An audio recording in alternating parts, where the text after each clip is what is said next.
Usually blood thinner भी कहते हैं। प्रिवेंट करती है ब्लड क्लॉटिंग यानी खून को जमने से रोकती है, और ट्रीट करती है वेरियस टाइप का थ्रोम्बो एम्बोलिक डिसऑर्डर, जैसे कि यूजुअली अगर आपको डीप वेन थ्रोम्बोसिस हो या पल्मोनरी एम्बोलिज्म हो या स्ट्रोक की कंडीशन हो तो उस केस में इसे सेफली यूज किया जाता है।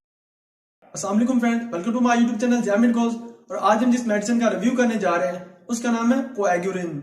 कोएग्यूरिन 1 mg, 2.5 mg और 5 mg की स्ट्रेंथ में अवेलेबल है, और ये एडको लैबोरेटरीज की एक प्रोडक्ट है। अगर इसके एक्टिव इंग्रेडिएंट की बात की जाए तो वह है वारफरिन सोडियम।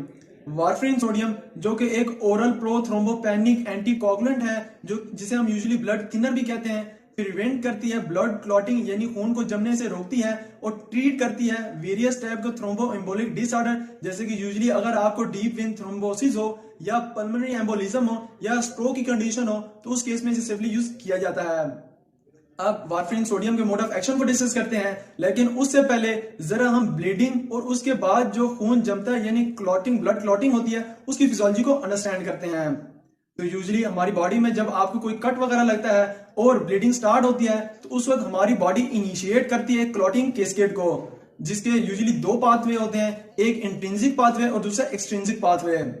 इंट्रिंसिक पाथवे उस वक्त शुरू होता है जब आपको कट लगता है और आपकी ब्लड वेसल रप्चर होती है, तो वेस्कुलर वॉल से एक स्ट्रक्चर प्रोटीन कोलेजन रिलीज होती है जो कि कांटेक्ट करती है आपके ब्लड सेल से, और फिर ये कांटेक्ट के बाद एक्टिवेट करती है क्लॉटिंग फैक्टर 12 को। और जब क्लॉटिंग फैक्टर 12 एक्टिवेट होता है तो फिर वो एक सीरीज ऑफ रिएक्शन को स्टार्ट करता है, जिसमें सबसे पहले ये एक्टिवेट करता है क्लॉटिंग फैक्टर 11 को, और क्लॉटिंग फैक्टर 11 एक्टिवेट होने के बाद क्लॉटिंग फैक्टर 9 को एक्टिवेट करते हैं। देन क्लॉटिंग फैक्टर 10 एक्टिवेट होता है, और जब क्लॉटिंग फैक्टर 10 एक्टिवेट होता है तो फिर ये कन्वर्ट करता है प्रोथ्रोम्बिन को उसकी एक्टिव फॉर्म थ्रोम्बिन में, और ये थ्रोम्बिन फिर कन्वर्ट करता है फाइब्रिनोजिन को फाइब्रिन में। और जब फाइब्रिन में कन्वर्जन हो जाती है तो ये एक मैश लाइक एक प्लग बना जाता है, जिसकी वजह से आपकी जो ब्लीडिंग है वो कंट्रोल होती है। और हम जानते हैं कि हमें ब्लीडिंग को स्टॉप करने के लिए भी फाइब्रिन और इसके साथ प्लेटलेट्स की जरूरत होती है, और प्लेटलेट्स हमारी ब्लड में नॉर्मली फ्लोट कर रहे होते हैं।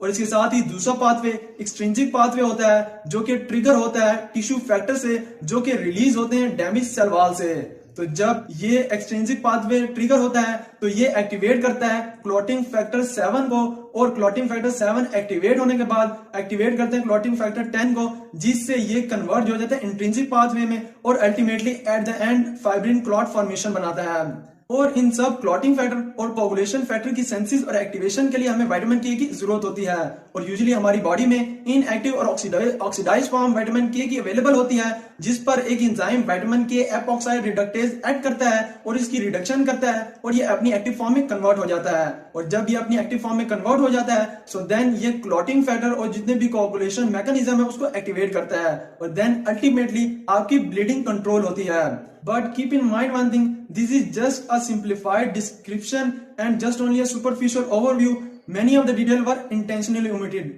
मगर बहरहाल जब आप ये ड्रग वारफरिन सोडियम यूज करते हैं तो ये इस एंजाइम विटामिन के एपॉक्साइड रिडक्टेज को इनहिबिट कर देती है, जिससे विटामिन के अपनी एक्टिव फॉर्म में कन्वर्ट नहीं होता, जिससे देन अल्टीमेटली आपकी जो क्लॉटिंग फैक्टर या क्लॉटिंग मैकेनिज्म है वो एक्टिवेट नहीं होता, और इस तरह से आपकी ब्लड क्लॉटिंग नहीं होती, और जितने भी आपके क्लॉटिंग डिजीज हो या डिसऑर्डर्स हो वो ट्रीट होते हैं। अब इसके यूजेज और क्लिनिकल एप्लीकेशन को डिस्कस करते हैं। तो अगर आपको डीप वेन थ्रोम्बोसिस हो, जो कि यूजुअली आपके जो लोअर लेग्स, पेल्विस या डीप वेन्स होते हैं उनमें ब्लड क्लॉटिंग हो जाती है और ब्लड फ्लो इजीली नहीं होता, तो उस कंडीशन में आप इसे सेफली यूज कर सकते हैं। या अगर आपको पल्मोनरी एम्बोलिज्म हो, जिसमें due to of any reason आपकी जो लंग्स आर्टरी है वहां पे ब्लड क्लॉटिंग हो जाती है, जो कि एक सीवियर और सीरियस मेडिकल कंडीशन है, जिससे समटाइम आपके लंग्स कोलैप्स कर जाते हैं और आपको शॉर्टनेस ऑफ ब्रेथ और इवन आपकी सडन डेथ भी हो सकती है। तो उस कंडीशन में आप इसे सेफली यूज कर सकते हैं। इसके साथ ही अगर आपको हार्ट डिसऑर्डर हो, इस्कीमिक हार्ट हो, मायोकार्डियल इंफार्क्शन हो या एट्रियल फिब्रिलेशन हो, जिसमें आपकी इररेगुलर कार्डियक अरिथमिया होती है, तो उस कंडीशन में आप इसे सेफली यूज कर सकते हैं।